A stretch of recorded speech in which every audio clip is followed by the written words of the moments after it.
Welcome to a first-person test drive on the new Range Rover Velar. Let you have a quick look at it, and I want to show you this, the way the handles come out when you press the button.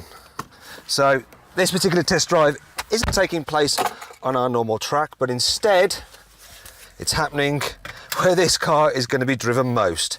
It's happening in London, in a London suburb, northwest London. So look, I'll select the gear.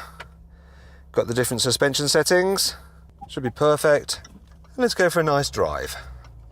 So this car has got air suspension. If you have one with a V6 petrol or a V6 diesel engine, you get air suspension as standard. Now, one of the great things about a Range Rover, not necessarily the electricals, is the fact that you sit up nice and high. You don't sit up quite as high in this Velar as you do in something like the Range Rover Sport, but it's still pretty high. You can see my average MPG is 35 miles per gallon, which isn't bad for such a big car. The rest of the interior of the car looks lovely. Look at it. Very nice. Have a look around. You can see over here the design of the dash. This one's got the upgraded leather with soft touch leather, and you get it on the dash and the door tops. Feels very nice, looks very nice. You've got this two-tier screen, so you can change what's shown down on this one here.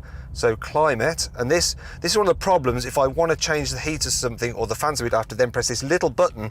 So you are taking your eyes off the road for quite some time. It's not the best system. Looks fabulous when you're still, but when you're driving, it's not great to use. There we go. This is the main infotainment system. It works all right. It's responsive enough.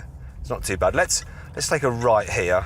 One of the good things about a Range Rover, and why a lot of people like them, is that when you're driving in London such as this, they're fabulous over these speed humps. Really are good. The car is quite big and wide, so it can be a bit awkward to navigate. And this is the kind of thing that you encounter in London. Look, so I'm going to have to squeeze past him somehow. So I could go to the camera settings. There we go. Once again, these icons are very small. See? You can use those cameras, but as soon as I get some speed up, there we go. You can see down there, look, shows me how close I am to the other cars. Very useful, that system. It's not standard, of course, on most models. This is the range topping HSE, so it's got pretty much all the bells and whistles and some options on top of that.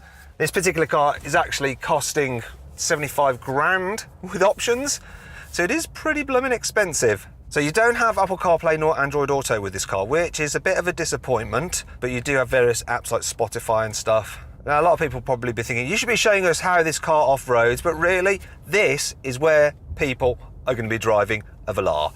You don't really buy a Velar for anything other than a fashion accessory. So it's actually quite easy to drive in town. Visibility out the back isn't great. You've got some huge pillars there. These sweeping A pillars here, they've called the A pillars, by the way, A, B, and then C at the back. Another of the key things about a car such as this is that it does look super cool.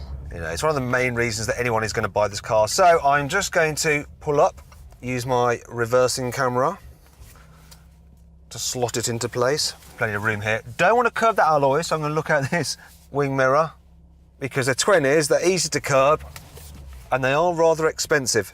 So there we go. I'll just shut that off by doing that, put it into park, turn it off, and that'll descend. Lovely. There you go. Right, hope you enjoyed this first-person test drive of the new Range Rover Velar. I'm going to leave you with a look at it from the rear there. Doesn't it look beautiful? Absolutely fabulous. Now, if you click on the pop-out button, you can go to